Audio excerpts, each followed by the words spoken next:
Hello, dear viewers. Welcome to another wonderful episode of Investology, where we try to break down and demystify and deconstruct all things finance and investing. Um, before I introduce our guest for today, a quick reminder: please ensure that you ask your questions in the chat section. I will ensure that our guest, answers as many questions as possible. And please don't forget to subscribe to our YouTube channel. It helps us reach more people, create more financial awareness and education. So please do that. It will help us. Um, our guest for today, Mr. Srinivas Jain, Executive Director and Chief of Strategy of SBI Fund Management. He is a 30-year veteran in the financial services and asset management industry. Srinivas, thanks so much for taking your time out to be with us today. Welcome to the show. Thank you, Abhilash. Lovely to be here. Thank you for having me.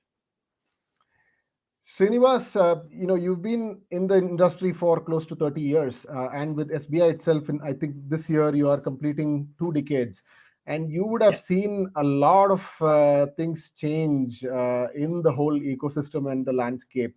One thing that I'm very curious to understand is financial literacy and awareness among investors. Uh, when you started off, the internet was pretty much non-existent. Everything was physical and offline. To invest in a mutual fund, someone had to sign 10 different Yeah. forms and sign a check and give. And now everything has become like one click. So how, especially from a financial awareness or a financial literacy standpoint, what has changed in the last 30 years?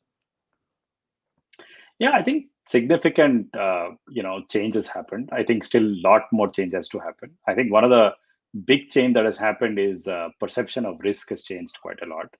I think over time, understanding real return, net return, and then more importantly, risk-adjusted market return. These concepts have actually become better and better understood by investors, even though I believe there's still a lot more work to be done there. The good news is that over the last decade or so, all the hard work the industry and all the participants have put together actually have yielded more educated investors who kind of understand the concepts before getting into market related investments.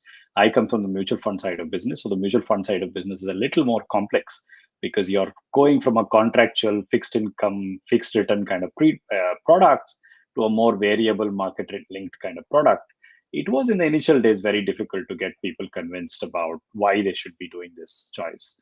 In the last decade and more so in the last couple of years, it's actually becoming more and more obvious that that push or that education is organically happening. And YouTube channel like yours and many other education capability, even education setups have actually helped develop this more. And I'm assuming investors' mindset towards risk also has gone up. So understanding of risk, the return that you can generate out of calculated risk that people can take is gone up significantly. So that's a good thing, but still a lot more needs to be done to get people more aware about both options, choices that they can make, and more importantly, the right set of asset allocation they need to do. Absolutely, and you said that the customer awareness and perception of risk has changed over a period of time. Have you seen this become changing more drastically post COVID? What is happening? Because we see a sudden surge of people getting into the financial markets. People are investing in IPOs. So, what is going on here, in your opinion? So there are two sets of problems here, right? I mean, one is an opportunity. I think the one big thing that happened post demonetization is the financialization of saving as a concept, right? So more and more investors, because of one, the use of digital, and second, the advent of market link products, or I wouldn't say advent, it's more visibility of market link products, made investor experience this product, the entire seamlessness in which today you can be onboarded, you can be invested. That made the experience even better. And more so, I think the low interest rate scenario in the last couple of years is actually triggered this even more, right? The post-tax return on conventional investment avenues have dramatically dipped. And that dip is actually pushing more and more investors to look for alternative investments. Now, these alternate investments are conventional investments in global markets, but for an Indian standard, it's still a very early experience for investors. So this in the last couple of years have gone up significantly, especially the campaign, the industry like mutual funds IA campaigns that have happened, a lot of other work that's have happened to bring relevant, points to the benefits of mutual funds to investors. This has actually paid off. And of course, the whole fintech revolution, the access to digital has actually made access information, and more importantly, and that's a key thing, right? Today, ongoing education around the product is got better than before. And of course, plethora of choices. For a long period of time, you had one large cap fund kind of schemes. Then now you have maybe 30-35 varieties of equity products out there, few international access product. There's a huge passive product range that they've come up. And so the plethora of product choices, mix, completely customized solutions today, these things have made a big difference in terms of both understanding and of course growth of the market. The second thing that you talk about is a little bit of a euphoria. The entire post March last year, the entire boom in the equity market has also created another challenge where more people have huge expectations on short-term gains, and that's created some of these IPO boom, big demat mobilization, more people trying to do intraday trading, which are, in my mind, a little bit of a worrying sign, right? But the good news is that equal amount of people are patiently investing long term, especially through routes like systematic investment plans. So there is a lot of good positive news, but there are also certain things that we need to worry about.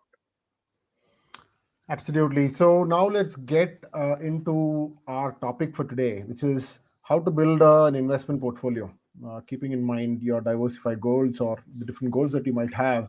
Uh, See, one thing that I see is a lot of investors, when they start, they don't think about building a portfolio, right? They just invest in a Hmm. mutual fund because I want to start. But that's fine to start with, I guess. But then as one gets into the investing wealth building journey, they need to think about doing it in a more structured way, and hence a Yeah. portfolio approach, right? So can you tell our viewers what is an investment portfolio and how should one start thinking about it? Yeah, it's a good question, Abhilash. Simply put, investment portfolio is a basket of financial products or other assets that can help you achieve your journey towards financial freedom or a financial goal. You can say that. Basically, it's an investment portfolio that's been built on personal financial goal based on investment horizon, risk appetite of a customer. So these things are completely different for each set of customers. Most of the time, investment portfolio are designed for long-term goals or mid-term goals. Short-term goals don't require an investment portfolio. You really can invest into one or two short-term instruments that are available there. Essentially, investment portfolio is meant for long-term wealth creation, and it helps you streamline and manage your financial goals much better when you have a portfolio approach rather than a investment approach to your investments, right? So instead of taking, as you talked about, one single all fits kind of a product, uh, an approach which can have a portfolio of various securities, asset classes, and of course, risk-based asset classes is what a good investment portfolio will look at. Got that. So before we go deeper into the entire how to build your portfolio conversation, um, in my opinion, two of the most misunderstood or uh, people don't appreciate this enough. Two such concepts are, one is inflation, the other one is compounding, right? Hmm. How do you think about this, and how should an investor think about compounding and inflation?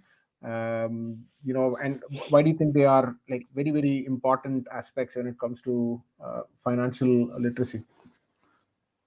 Yeah, I think fantastic questions, and we've over the years have been trying to interestingly communicate the ill effects of inflation and the benefits of compounding. These are kind of other side of each coin. The investors generally need to understand how actually inflation eats into the return. Historically, there has been a way of doing it, but very subconscious way of doing it. There's no conscious way of doing it, right? Often investors tend to experience today's costs as future costs, right? And nobody tend to give. And while we know that costs have gone over time, but we don't associate that with investments, and that's very important, right? How much can a rupee stretch for you 10 years from now, 20 years from now? While intuitively people know this is inflation, but it's very difficult for people to comprehend when it comes to investments, right? The investments which can beat these inflationary return are the ones which gives you a positive return on your investment. Otherwise, your investment is not worth it. On the other hand, people also tend to forget that uh, this is a very easy thing to achieve. You can start off with a very small amount of money much early and beat this long-term inflation through something called a systematic investment plan route by averaging your return. Now, this whole compounding effect kicks in. The earlier you start your investments, the bigger is the compounding effect that you have. Generally, I mean, 90% of the time, you could also be stuck in a cycle. And, I don't want to be told that it doesn't happen all the time. But majority of the time, compounding works perfectly. Investors who tend to invest regularly, consistently, and take advantage of what is called as power of compounding, there is really no two way are a better investor than the investor who are either uh, leaving it all to the last minute or putting it all up front and waiting for the market cycles to play out, right? So compounding actually is probably one of the best way to invest. When I say compounding, concept of compounding, and the concept of compounding works perfectly well in a mutual fund industry, especially when you use a SIP route. Got that, Srinivas. So, coming back to our investment portfolio, right? How should one go about thinking about the investment portfolio? First of all, how should one think about investment goals? You said short term, Hmm. medium term, and long term goals. Can you talk a Yeah. little bit about it? How do you start thinking about this? Yeah, I think the basic framework for identifying goals is first review your financial situation, right? And then identify your goals, what you want to achieve, the amount of risk that you're willing to take, how long do you want to, make those investments, how long is this goal? And that's the way you first figure it out. Sometimes, I have a very simple way. I keep telling people, you don't need complex calculators to do that. Take a white sheet of paper and write down your cash flows, write down your medium and long term goals, put an inflation number around what those medium and long term goals, what it is today, and how is it likely to be by the time you want to achieve the goal. And then you can use any calculators out there to say what kind of return is required with your cash flows that you have to generate that goal. That's the most basic way to do it. But while you're doing it, it's also important for you not to get carried away with just return. The goals will completely depend on the kind of risk that you're willing to take. Many a time people tend to make big mistakes by investing in let's say low risk portfolios for extremely long tenor, or investing in a very high risk portfolio in a very short tenor. There are very easy understandable ways to calculate that. Usually you can go to some of these websites or ask a advisor who can give you this. It's very easy for you to calculate your threshold of risk. Once you understand the threshold of risk, the drawdowns and the long-term investment capability the risk-bearing capability that you have got will then help you understand what your asset allocation is. Once you understood your asset allocation, it's pretty easy then for you to identify, say, which are the kind of assets I need to make those investments. Hypothetically, if I were to give you a young investor starting in the age of 25, has 35 years of savings available in front of him. Now he or she now has the capability to take a relatively higher risk. That doesn't mean the person can take risk, but relatively higher risk. Now this person has ability. I talked about compounding before. Ability to save for longer term goals with a higher equity allocation than the person who has a shorter term goal, let's say 3 to 5 years kind of a goal. If that person is taking a equity risk in his portfolio, so now this variation of how much in equity, how much in fixed income, how much in money market or how much in any other asset classes will completely depend on the kind of tenor that you're looking at and kind of risk profile that you're ready to take. Got that. Yeah, and that's how probably good. Yeah, got that, Srinivas. Within all of this, a very important concept that you kind of pointed at is the systematic investment plan, right? SIP, Okay. and the associated rupee cost averaging. So, why is SIP a great way for every investor to invest in, irrespective of whether they are advanced investors or beginners? Yeah, it's a very good question. SIP is, while it's a household name, people have not understood the benefit of SIP. That's also because it's kind of misused. Now I hear SIPs in cryptos and SIPs in all kinds of investments. The concept is pretty simple. SIP is the most convenient way of investing. You can invest small, bite-sized investments over a long period of time, right? These are suitable for investors who want to build large corpus but have short cash flows available over a period of time, right? So the the ability for you to start small, ability for you to spread out your investments, ability for you to play on this compounding is what makes SIP a great product. And the beauty is today you can start an SIP as low as 100 rupees today, right? You don't have to have a big amount of money in your portfolio, and you can do SIPs in large cap fund, small cap fund, ETFs. You can do any kinds of SIP. So you can today technically buy a large market with as small as 100 rupees every month, right? That's the another beauty. The second thing that SIP does is, and I talked about how markets are volatile, and the return in the market keeps going up and down.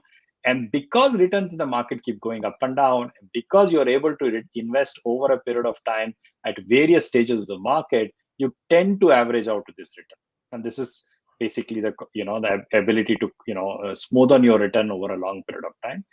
This is called rupee cost averaging. Once you do this rupee cost averaging, then you have the benefit of markets up and down, and you have the benefit of it compounding, both playing perfectly across it. So SIPs are a very powerful tool for majority of the investors out there to make long-term wealth.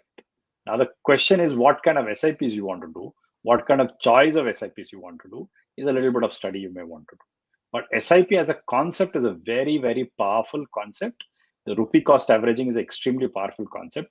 These concepts have been around for a long time. People have been buying golds, small 2 grams, 5 grams because of affordability.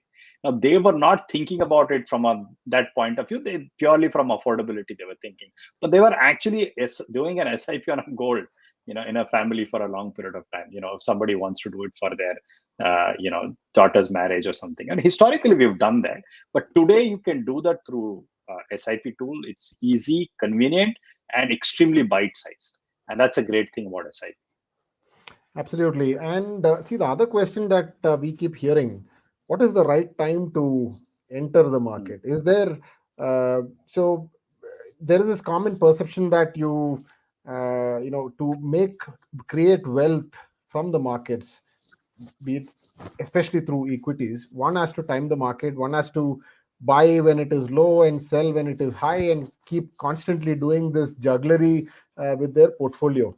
What would be your reaction to that? How do you look at that when someone says something like that? No, firstly, I think there's absolutely very few sets of people who are able to time the market and get it right. And majority of us, including portfolio managers, will struggle to get the bottom of the market or the peak of the market. So that's very, very tough for anybody to do. And if somebody says they're going to do that, all the money in the world will go to them. I don't think that's going to happen. And that's the reason why these kind of concepts of SIP, spreading it over a period of time, investing for long term are very, very critical. However, over the last few years, there have been advanced tools and advanced solutions available to play this a little more strategically. Today, you have products like balance advantage funds and others, which gives you some amount of flexibility without going through market timing and letting some kind of portfolio managers ability to move between asset classes, right? I wouldn't say these are actual timing the market. These are kind of a value decision the portfolio managers are doing. And that really helps. But that is also not a perfect fit. The perfect fit is when you actually have right amount of risk for a right amount of period of investment. If you can get that right, your probability of averaging out over a period of time is much better than trying to make money timing the market. Timing the market is being very difficult for majority of the people, and very few people have done it consistently over and over time.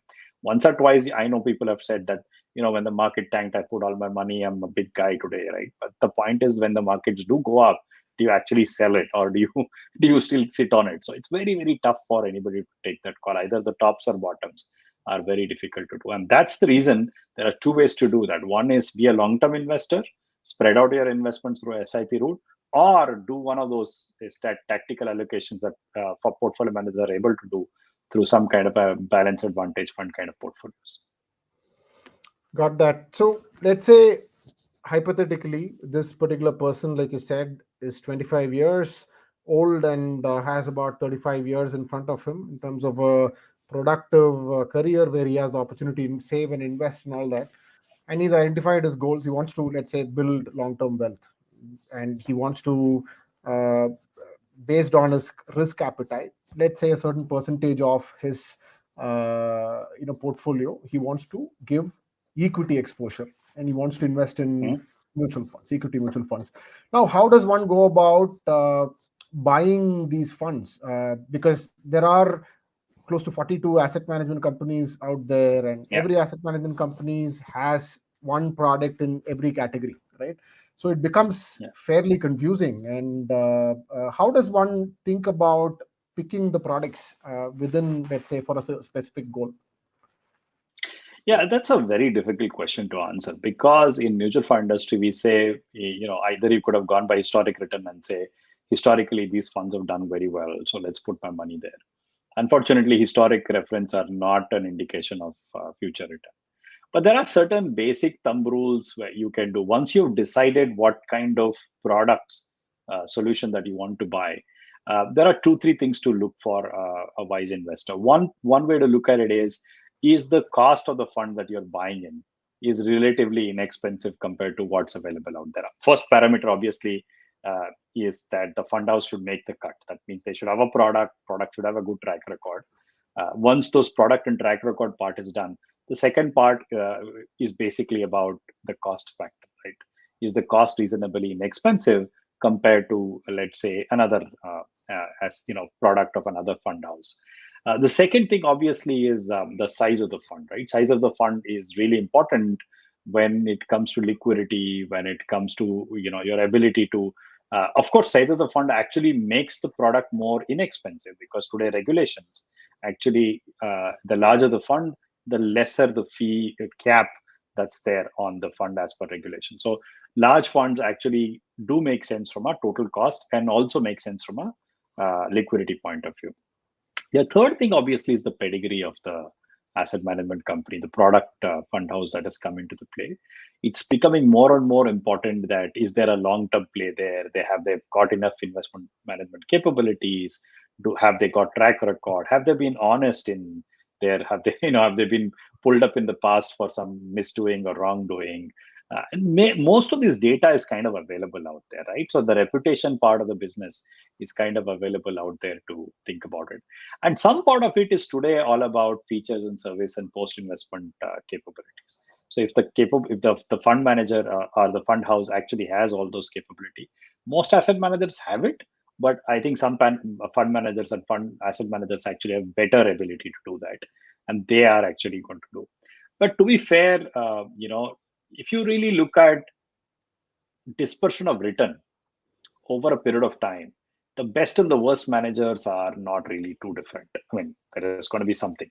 What really makes the cut here are the other parameters that I talked about: pedigree, size, costs, service capability, track record of the portfolio manager. One of the other important thing that's coming up in the days ahead is the whole ESG concept, the environmental social governance issues. As large asset managers today, we are now focusing more around that. The other aspects to investing, not necessarily just investments for the purpose of generating optimal return. That's very important. But I think the softer aspects of investing that comes with ESG, not necessarily only from a portfolio ESG, but overall as a company, what kind of engagement we do, how is our engagement helping the overall eco structure develop. So these are some of the other things that the asset management companies have been able to do. But you don't have to think through so many complex variables. Today you have ability to go to various websites, do those analysis. It's all available out there. Historically, people have been looking at past performances. I would say some benefits has to be given for past performances, but largely some of the other factors are becoming more and more important, especially in a world where the best and the worst fund managers dispersion of return is getting very narrow, right? And so choice is not so much on performance. It is on performance to some extent, but it's more so on the other factors of the asset managers. Got that. So, Srinivas, a few questions from our audience. Maybe it's a good time to take a few of them. Many of them about asset allocation specifically, right? So, Sure. Gaurav Mewara is asking, I have 100% of my money invested in stocks, 50% in direct share and 50% via mutual funds. And I want to diversify, and I want to diversify specifically into REITs. So he's asking from where should I remove money, mutual funds or direct stocks. So Gaurav, none of what we say here today should be construed as advice. You should do your own Absolutely. research. But Srinivas, if you had to answer that, how would you do that? I mean, he says 100% in stocks first. Is that a good idea? Well, it's not, it's again, it's very relative to that individual Gaurav's, stuff. But ideally, 100% is too much of a risk. I don't know where he is. If he's ready to risk everything of 100%, I think fair enough, because upside is also beneficial there. And I think his choice of REITs is very good in terms of what he's trying to do with his 100% portfolio, right? So REITs is an interesting new tool that has come into the markets today that gives the benefit of investing for a coupon-based long-term investment.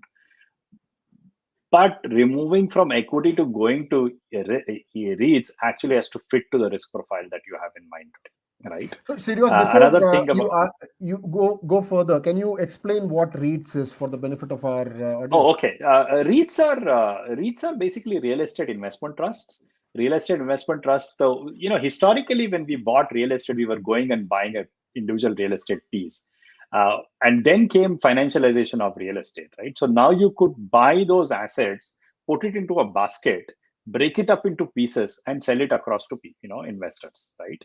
So if I were to have, let's say, a big commercial complex which has rent-paying, big companies out there, I can then go and buy that commercial complex, put that into a REITs, and sell it out to millions of individual investors.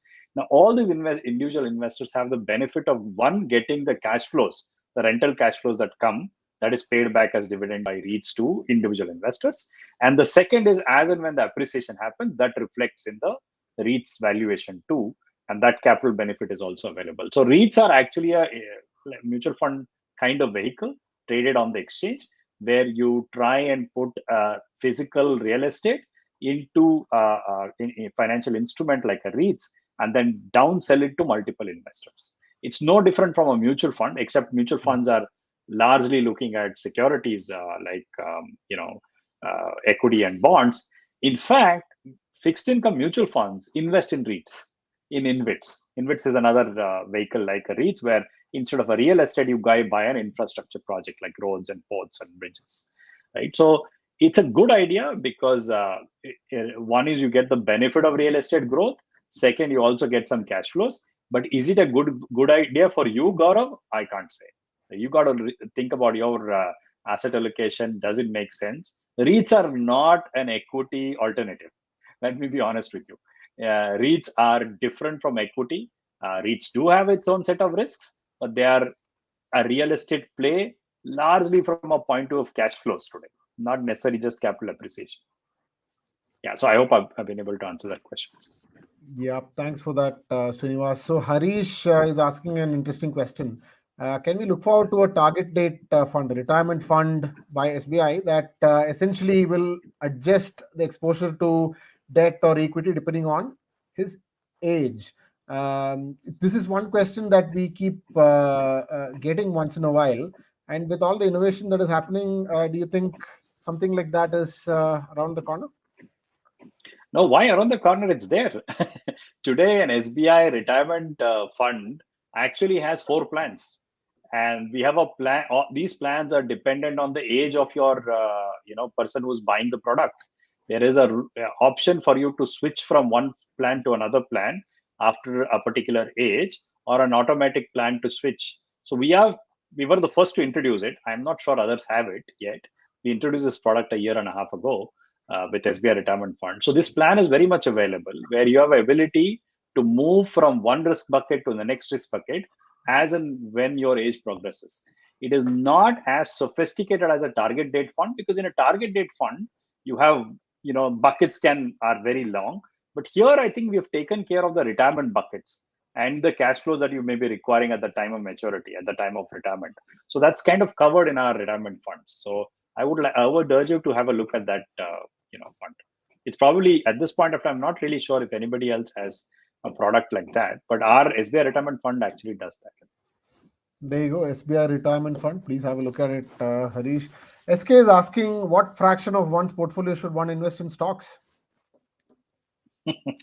Again, there is no thumb rule, SK. Basically, and I said this before, right? There is absolutely no real science to say this works also with this formula. Many a times these are estimates, and these are good estimates to have. Depending on the age and risk profile, these things work out. But the general thumb rule is, younger you are, you have more risk taking capability. So SK, if you're in that 25, 30 years kind of age group, maybe 70% kind of exposure to equity makes more sense. And stock plays as part of that equity exposure.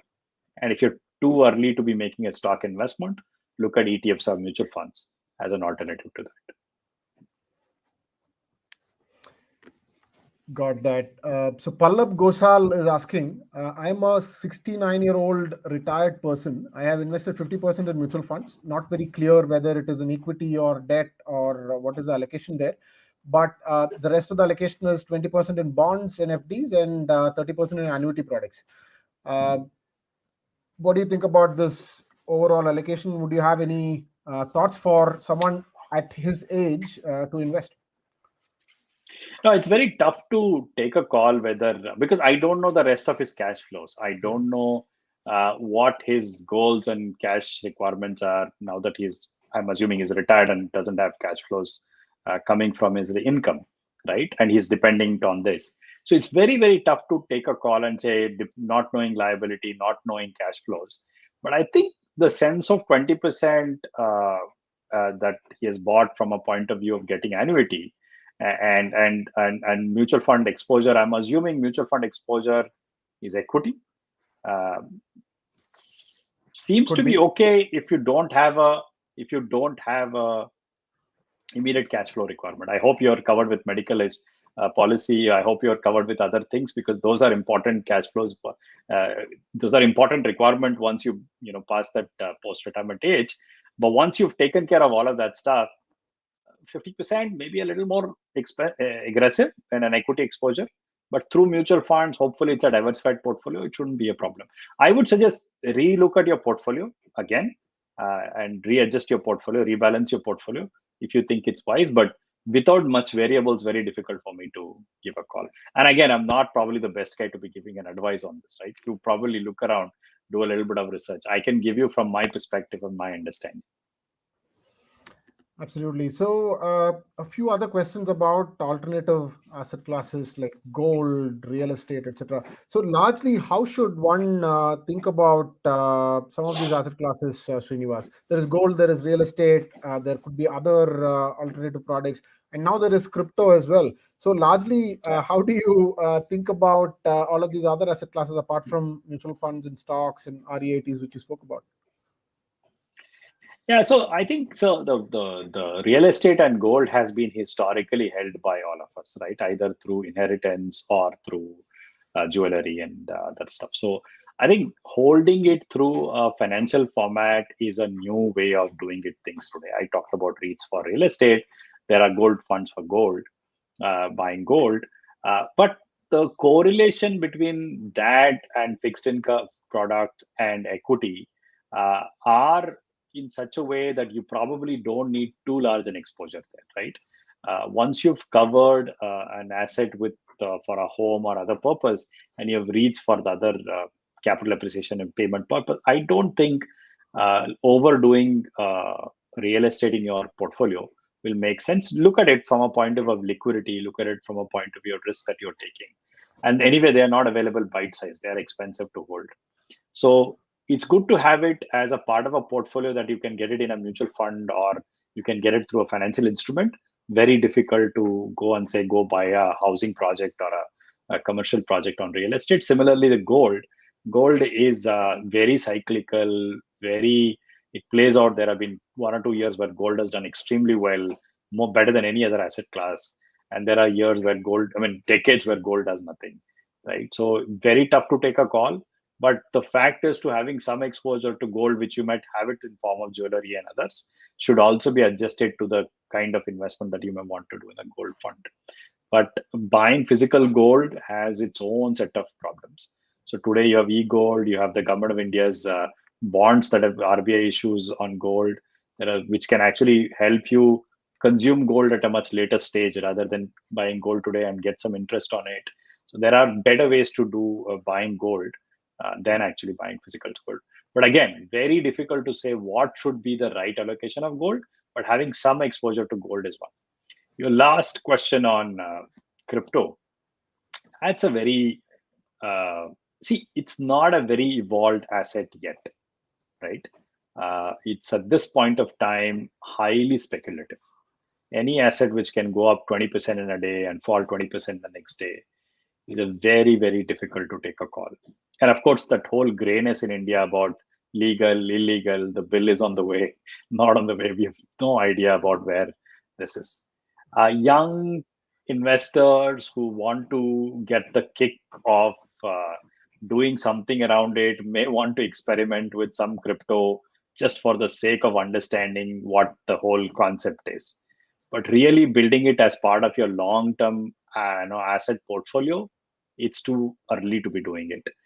Most of the gains in cryptos have come in the last couple of years, even though they've been around for 10 years. They've been going up, but majority of the action has actually happened in the last couple of years.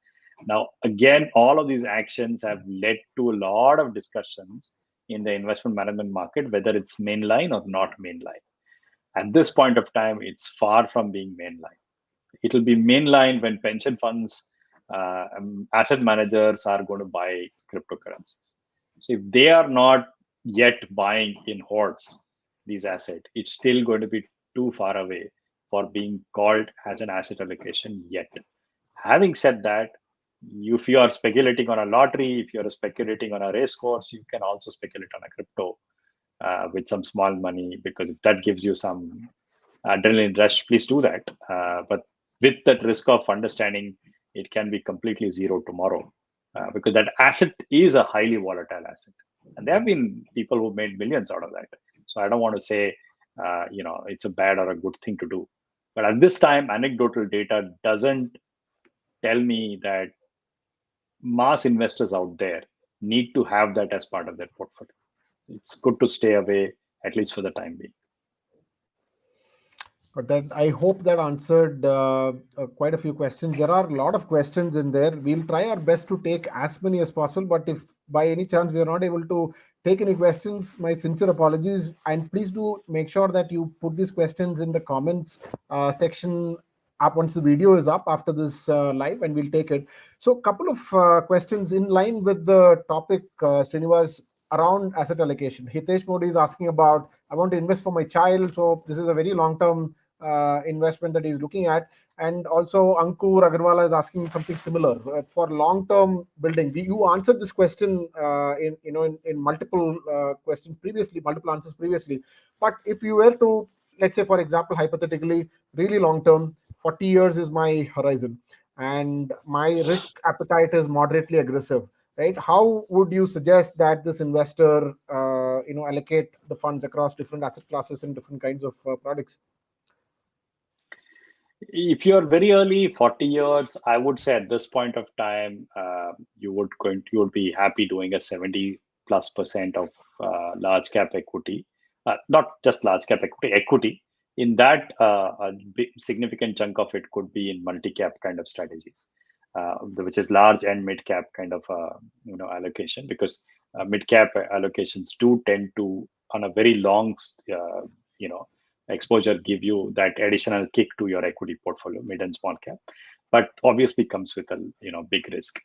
70 would be a good ideal percentage of exposure, but you can stretch it to 80, 90, subject to you correcting this as things go on. So asset allocation is not static.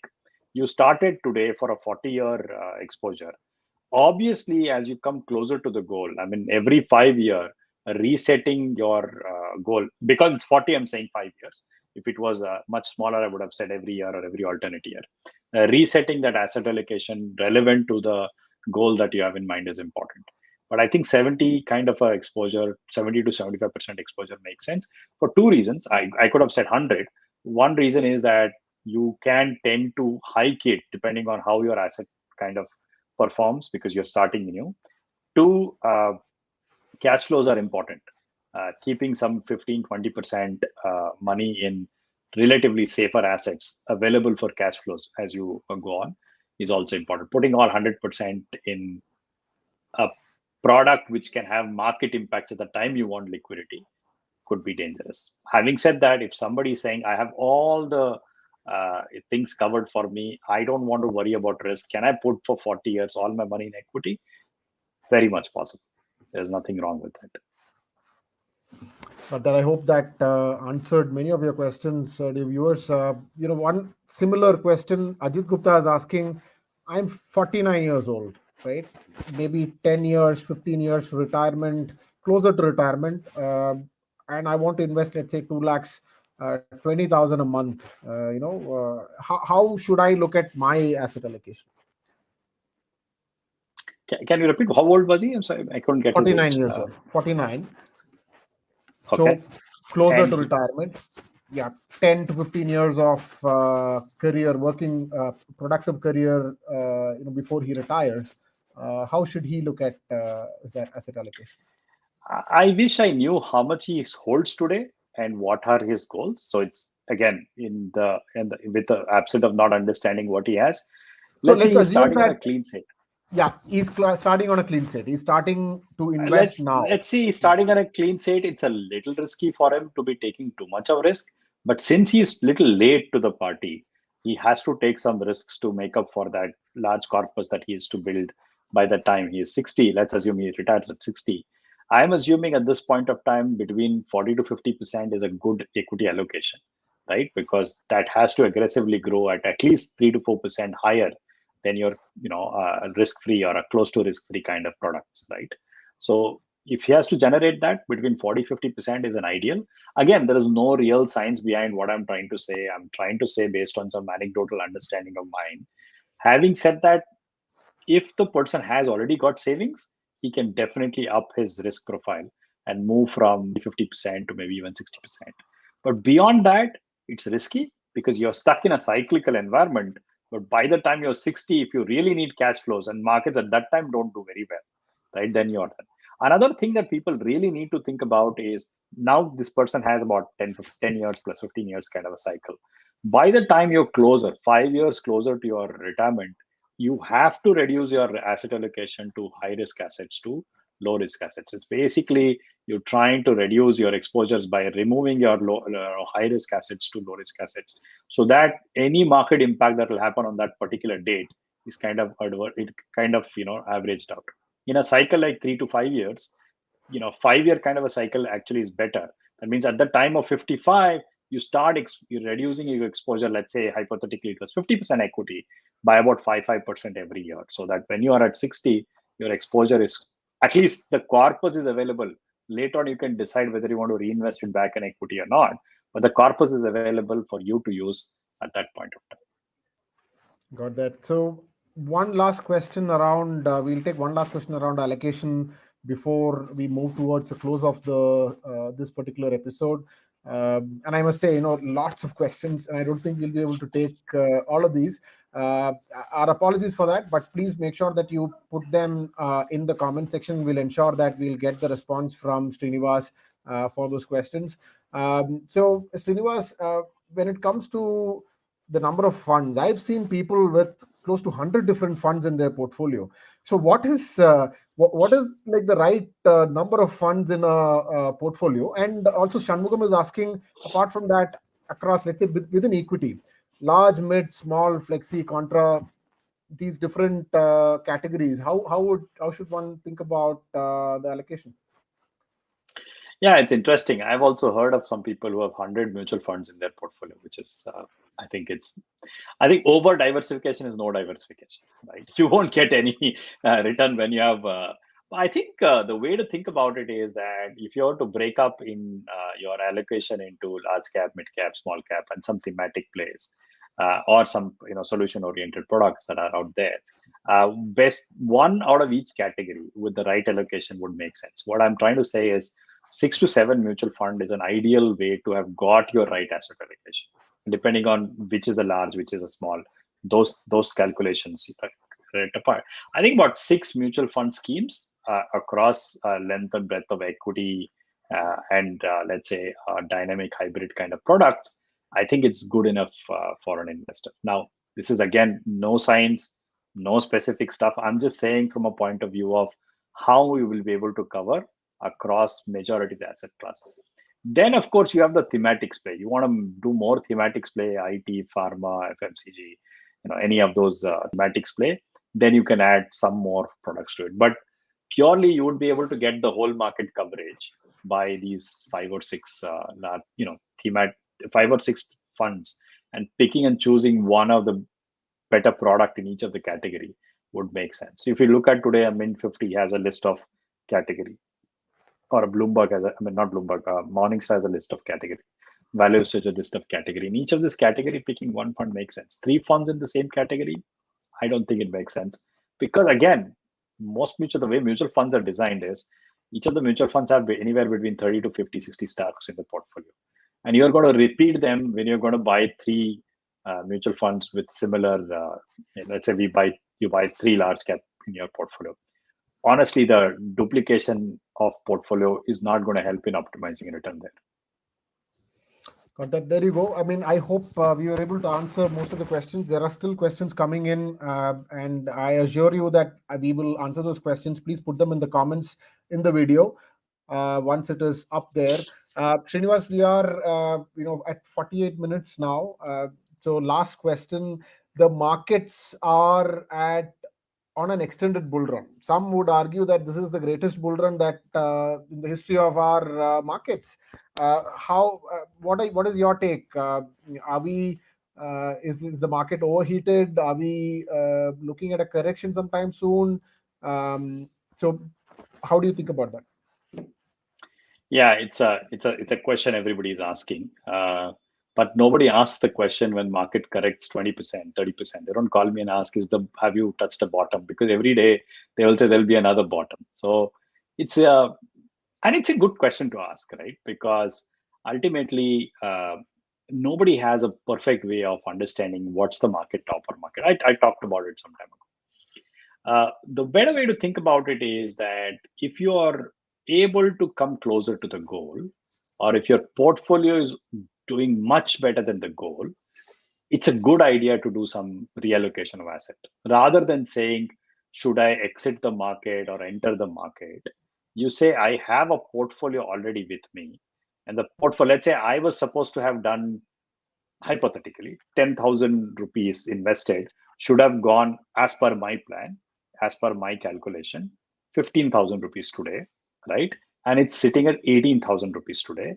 It's not a bad idea to reallocate the 3,000 rupees, gains that you've done, because you're not changing your asset allocation.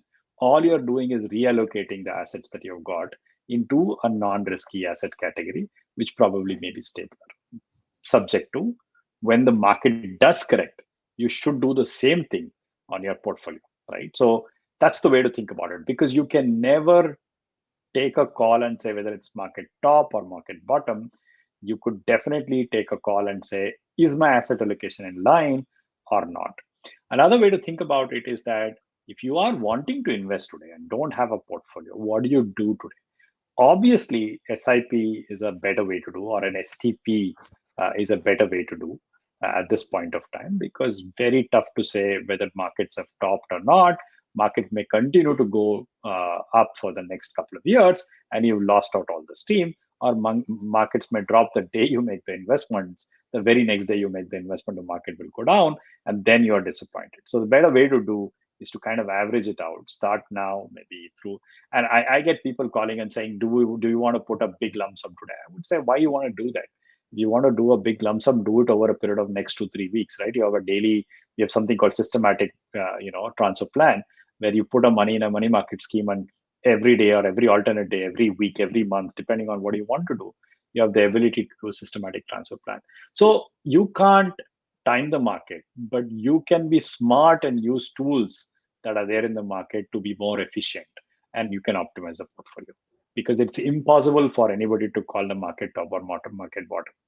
And there is never a market top, right? The market top lasts for a few seconds, a few minutes, right? The perfect market top or a perfect market bottom. So it's very tough to do that. And the better way to do that is use the tools, use the ability mutual funds provide to kind of optimize your portfolio. Srinivas, thank you so much for that. And with that, we have come to the close of this session. Thank you so much, viewers. A lot of participation, a lot of questions. And Srinivas, frankly, I think this is one of the best sessions that we've done. And my metric for how well, how good a session is audience participation, right? The kind of questions that they ask, and so from that standpoint, I think it is one of the best sessions that we've done.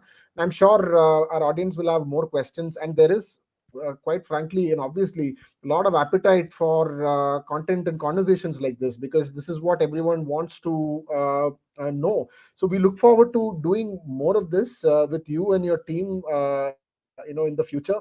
Thank you so much. And dear viewers, like I said, if there were requests for doing the session in Hindi, unfortunately, this was an English specific session, because in the previous session there was a lot of requests for English content. So we need to balance it, and we'll kind of, in the upcoming sessions, we'll balance it with both the languages. And like I mentioned earlier, we've not been able to answer all the questions. If you have specific questions, please put them in the comment section on the video, and we will make sure that we pick them up and we'll get Srinivas's response. Srinivas, once again, thank you so much for your time. I thoroughly enjoyed it, and look forward to doing this again with you sometime in the future. Thank you very much. It was lovely coming here, answering these questions. I hope I was able to add some value to this conversation. Thank you, everyone, and happy investing. Dear viewers, happy investing. Please subscribe if you like what we are doing, so that we'll be able to reach more and more people. Thank you once again for joining us. And if you have any questions at all, either comment on this video or write to us at ask@finity.in, and we'll be happy to answer your questions. Thank you and have a good day. Happy investing. Bye-bye.